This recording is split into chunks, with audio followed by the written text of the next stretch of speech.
कहते मौला बैठा मोरचे और देखे जन की भेड़, दवा 10 कोट जम किंकर तहाँ एक नाम की खेड़।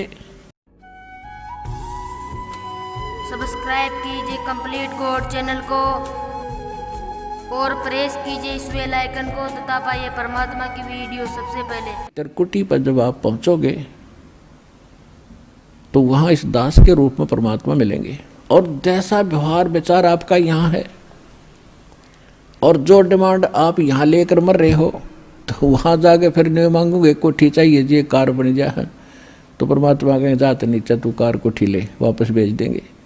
तो ये भी आपकी इच्छा यहाँ से इसलिए हटाई जाती है कि केवल ये मांगो, साईं इतना दीजियो जा मैं कुटुंब समावे, हम भी भूखे न रहे अतिथि न भूख हो जावे। बता फिर क्या रहे, क्या मांगे।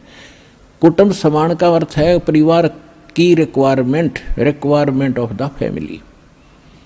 अब रिक्वायरमेंट अगर आपने कोई मोटरसाइकिल की आवश्यकता है तो वो भी देगा भगवान, अवश्य देगा। अगर आपको कार की आवश्यकता तो कार भी देगा, ये गारंटीड समझ लेना। अब जिसने जाना है खेत में और वापस आना, बताओ वो क्या करेगा हेलीकॉप्टर का, वो तो मतलब की बकवाद कर रहा है। और फिर कहने अब ये मान ले कार मिल गई जब के कौन सा तो देवता बन गया। अब निर्धन भक्ति कर रहा है, मजदूर भक्ति कर रहा है, भक्ति भगवान को प्यारी है, भगत भगवान को प्यारा है, तो भक्ति करनी पड़ेगी। किसी ने सुविधा है ऐसे जाने में तो वो कोई दिक्कत नहीं, वो ले लो, वो दे देगा। लेकिन एक मजदूर ने कहा मैंने कार चाहिए, उधर कार ने शर्म मारा, कसी ठा के तेरे जाके वहाँ खड्डा खोदना, कार ने क्या करेगा। हाँ, भक्ति दोनों ही करोगे, दोनों ही मुक्त होंगे। एक भक्ति दोनों ही सफल होगे, वो कार में घूमने भी सफल होगा और मजदूर भी को भी वही पद मिलेगा जो उस कार में बैठे हुए को मिलेगा। तो हमने तो वो चाहना है, यहाँ की वस्तु चाहिए नहीं आपको। तो इस प्रकार जब इस तरह की भावना आपकी हट जाएगी तो वहाँ त्रिकुटी पर एग्जाम होगा आपका। जैसा व्यवहार जैसा विचार आपका यहाँ इस दास के प्रति है, भगवान देखता रहता है। कहते मौला बैठा मोरचे और देखे जन की भेड़, दवा 10 कोट जम किंकर तहाँ एक नाम की खेड़। अब जैसे यहाँ आपको तरीके बताए जाते हैं, उदाहरण और एग्जाम्पल दे दे के, कथा सुना के, कि परमात्मा जब तपस्या पर आए काल के इस लोक में, तो धर्मदास जी को परमात्मा बता रहे हैं कि जब मैंने उस काल को ये कहा, परमेश्वर कबीर जी बता रहे हैं कि जब मैंने उस काल को ये कहा कि मैं नीचे जाऊंगा और सब जीवों को बताऊंगा तो भगवान नहीं है, और सब गलत मंत्र जाप कर रहे हैं, उनको यथार्थ ज्ञान दूंगा, यथार्थ मंत्र दूंगा और सब जीवों को पार करके सतलोक ले जाऊंगा, तो ने बहुत दुखी कर दिया इनको, भगवान की आत्माओं को। तब वो काल इतना ताकतवर है कि मेरे ऊपर झपट्टा मारा मारने के लिए, तो मैंने सतनाम का जाप शुरू कर दिया। और जो ही मैंने सिमरण किया श्वास से, ऐसे गिर गया जैसे पक्षी की पांख कट जाती है। तो कहने का भाव ये है कि जब आप पर कोई आपत्ति आती है, प्रथम मंत्र मिला है तो उसका सिमरण कर दिए शुरू, और मिला है सतनाम तो सतनाम का सिमरण शुरू कर दीजिए। सारनाम मिला है तो वो तो कहना है क्या है, वो सिमरण कर दिए। तो तीनों ही एक जैसा प्रोटेक्शन करेंगे यहाँ की आपदाओं में। तो यहाँ परमात्मा हमें बताना चाह रहे हैं कि जब कोई भी आपत्ति आवे तो अपने श्वास का सिमरण आपने शुरू कर देना चाहिए। जैसे मौला बैठा मोरचे और देखे जन की भेड़, भेड़ माने भिड़ंत, यानी किस तरीके से ये लड़ता है। जैसे एक सैनिक है और उसके पास बंदूक है, गन है, अब वो गन न छोड़ के और पत्थर ठाको मारने चल रहे तो किसा क्या कल उसके अंदर। तो आपको ये नाम की एक बंदूक दे रखी है, हथियार दे रखा है इस काल के दूतों के साथ लड़ने के लिए।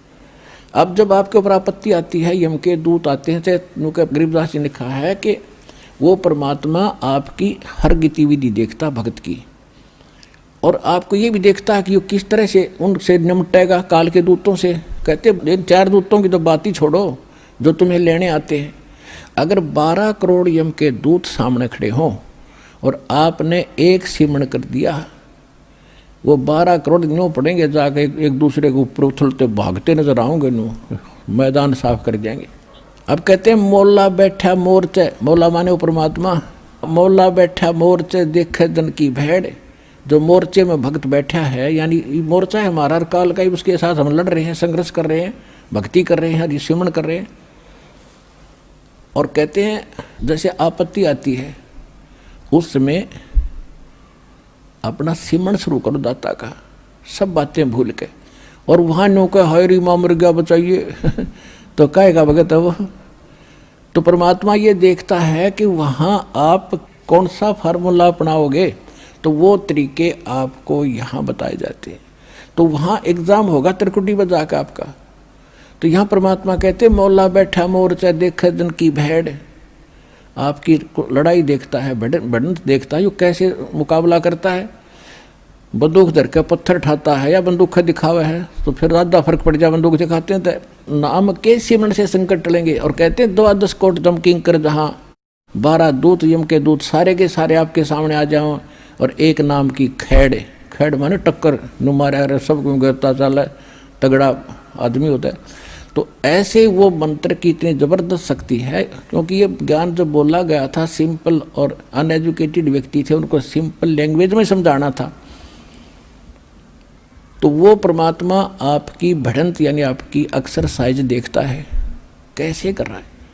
तो वो जैसे इस दास के साथ आप व्यवहार, जैसे आप यहाँ डिमांड करते हो, तो धीरे धीरे देखो प्रथम बार को भक्त आता है उसको तो कंपलसरी है, वो तो मांग गएगा और ये भगवान देगा ही देगा।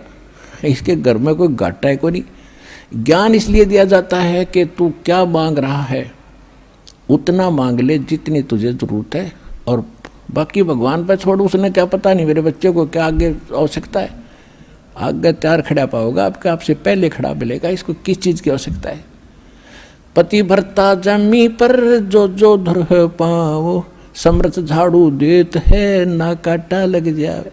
तो आप उसके हो गए तो फिर आपके जीवन रूपी सफ़र में झाड़ू लेकर, कहते हैं मैं उसका दास हूँ। दास किसे कहते हैं? गुलाम को।